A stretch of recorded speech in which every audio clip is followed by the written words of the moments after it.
Apa kabar Wita? Alhamdulillah baik Pak Samsul. Pak Samsul gimana Pak Samsul? Baik juga Bu, Alhamdulillah. Bagaimana keadaan hari ini? Alhamdulillah Pak Samsul seperti biasa dengan aktivitas, rutinitas ya seperti biasa lah Pak Samsul. Berarti aktivitas Ibu penuh padat ya? Alhamdulillah Pak Samsul. Menghadapi anak-anak yang bervariasi. Seperti biasa Pak Samsul masih dengan rutinitas yang lumayan lah.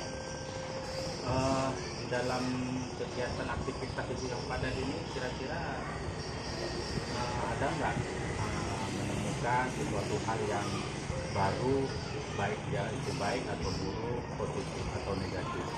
Ya selama saya menjalaninya ya alhamdulillah semuanya berjalan baik Pak. Itulah Pak. Ya, semuanya ini nampaknya ada beban atau pekerjaan yang belum terselesaikan, tanda tanya. Iya Pak, saya sebenarnya ada masalah sedikit Pak dalam menghadapi anak-anak. Ada tuh satu murid saya, padahal dia sudah kelas 6 Pak, tapi sampai hari ini dia belum juga bisa membaca. Kadang saya terpikir gimana ya caranya supaya dia itu bisa membaca ketika dia nanti lulus dari kelas 6. Sudah kelas 6 belum bisa membaca.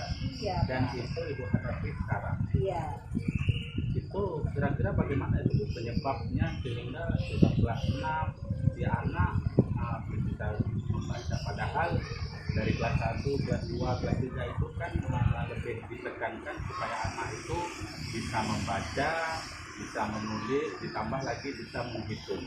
Tetapi nampaknya pekerjaan ini masih menemukan seorang siswa yang sampai hampir sudah 6 tahun atau baru 5 tahun belajar, tetapi masih juga ditemukan untuk bisa membaca. Itu bagaimana itu tidak? Itulah Pak, siswa saya itu sebenarnya dia siswa pindahan. Pindahan. Asalnya dia itu berasal dari Singkil, tapi memang daerah wilayah Singkil Pedalaman. pedalaman Pak. Ya. Dia memang belum pernah sekolah sama sekali. Belum pernah sekolah. Belum pernah sekolah. Kemudian dia pindah ke Aceh Tamiang dan tinggal juga di pedalaman Pak. Jadi pada saat itu dia sempat sekolah sebelum ke sekolah kami. Dia sekolah di SD Payarande, tetangga sekolah kami. Sebelum sekolah ke tempat itu. Sebelum sekolah di tempat SD kami, Lubu Damar. SD Ya. Lubu Damar, dia sekolah di SD Payarande. Dan itu pun hanya sebentar dia sekolah. Di Payaran Di B. Payarande. Kira-kira berapa bulan? Mungkin sekitar 3 bulan atau 4 bulan. Ya. Sampai pun dia sampai 1 semester sekolah di situ. Kemudian dia kembali lagi tidak sekolah dengan jangka waktu yang sekian lama. Kemudian setelah itu mereka pindah masuk ke Lubuk Damar. Setelah masuk di Lubuk Damar pun mereka belum juga bersekolah. Selama udah hampir setahun di Lubuk Damar mereka tidak sekolah. Dan kami coba juga dari pihak sekolah mendatangi orang tuanya untuk memasukkan dia sekolah, juga tidak dimasukkan. Terakhir datanglah tim Muspida dari kecamatan yang memerintahkan orang tuanya untuk masuk sekolah karena usia anak tadi sudah 13 tahun misalnya, 13 tahun, dan kalau dia dimasukkan ke kelas 1 dikhawatirkan dia nanti minder karena temannya kecil, dia sudah besar. Maka inisiatif Muspida minta kepada SD sebelumnya itu untuk membuatkan rapor sehingga dia pindah ke sekolah kami. Seolah-olah dia pindah dan masuklah pada saat itu di kelas 4. Sampailah di kelas 4 tadi dia kita kena COVID Pak. COVID 2020 ya. 2020 itu masih COVID. Jadi anak tadi belum bisa terbimbing untuk membaca secara pribadi, artinya tidak bisa guru itu mendampingi karena kita kan dibatasi COVID untuk ketemu dengan murid. Jadi dengan adanya COVID, si anak tidak bisa belajar langsung dengan tatap muka, dan waktu pun mungkin waktu COVID itu anak tidak full belajar di rumah. Sehingga untuk mencapai si anak itu bisa membaca nampaknya masih sulit pada saat itu. Sehingga kan Pak, Ya. setelah anak itu sekolah, waktu itu tidak belajar secara full. Ya. Dan ketika kita berikan tugas, itu kan kita berikan tugas ya, kita antar ke rumahnya. Dan sepertinya dia juga tidak mengerjakan tugas itu, tidak melaksanakan tugas itu. Maka ya kita pun guru tidak bisa sepenuhnya mengontrol anak itu. Sampailah terpaksa bahasanya memang harus dinaikkan, Pak, harus dinaikkan. Karena kondisi waktu kemarin itu kan anak memang harus naik kelas. Iya. Nah, jadi kan kita tidak tahu kondisi dia gimana, jadi anak naik kelas. Kemudian waktu dia kelas 5, kita sudah selesai tuh, memang kita boleh tatap muka, tetapi belum full. Masih belum full ya. Nah, belum boleh tatap muka. Dan itu pun anak-anak itu ya masih kendalanya itu, gurunya juga menghadapi kendala itu, dan tidak memungkinkan juga bagi kami untuk meninggalkan dia karena usianya. Betul. Nah, makanya kan kita pikir gimana kalau kami tinggalkan, otomatis memang dia sama sekali tidak sekolah. Makanya dinaikkan. Dan masalah ini berlanjut akhirnya di kelas 6. Sampai sekarang. Sampai sekarang anak itu ya belum bisa baca, kemudian dia juga sulit untuk diajak komunikasi. Lebih banyak dia diajak komunikasi sehingga ya seperti itu lah Pak masalahnya. Dia dengan temannya bagaimana? Dia juga Interaksi. kurang.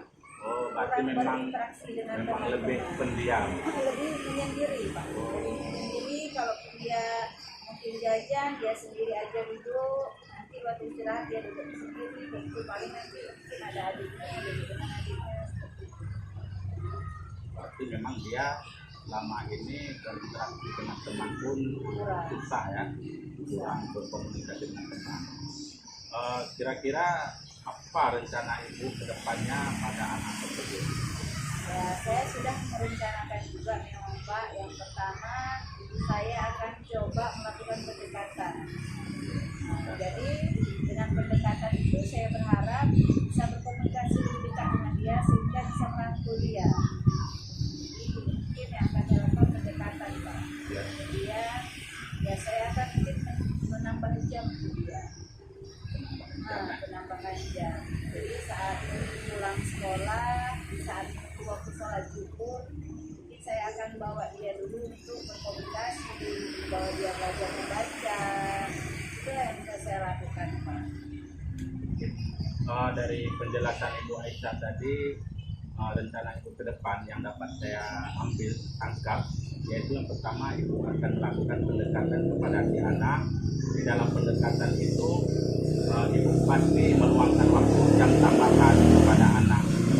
Setelah melakukan jam tambahan ini, Ibu akan melakukan di dalam pendekatan itu membuat waktu khusus, sehingga disitulah waktu Ibu memberikan materi belajar tadi, belajar tambahan baca seperti itu Bu. Oke.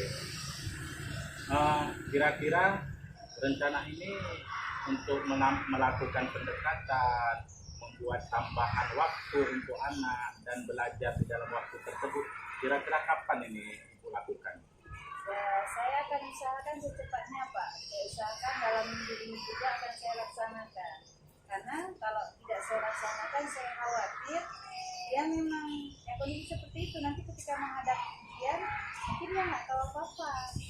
Maka secepatnya akan saya laksanakan. Insya Allah dalam minggu ini tetap akan saya realisasikan rencana saya.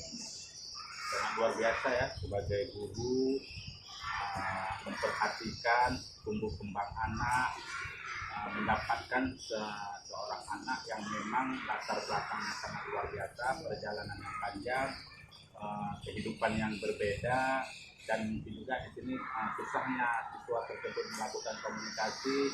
Dengan melakukan nanti untuk melakukan pendekatan, membuat jam tambah khusus kepada anak, dengan memberikan pembelajaran khusus, nampaknya terlaksana sesuai dengan yang Ibu rencanakan. Mudah-mudahan terlaksana. Tujuan yang pertama anak bisa.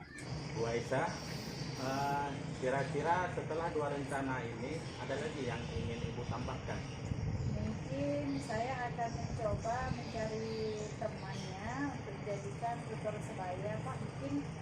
Mungkin nanti dengan saya dia agak sulit berbicara, mungkin dengan teman dia lebih mudah dia berbicara. Jadi temannya itu kan bisa membantu dia juga untuk membaca. Selain Ibu sendiri, kira-kira siapa yang bisa Ibu ajak bekerja bersama untuk mengatasi masalah ini?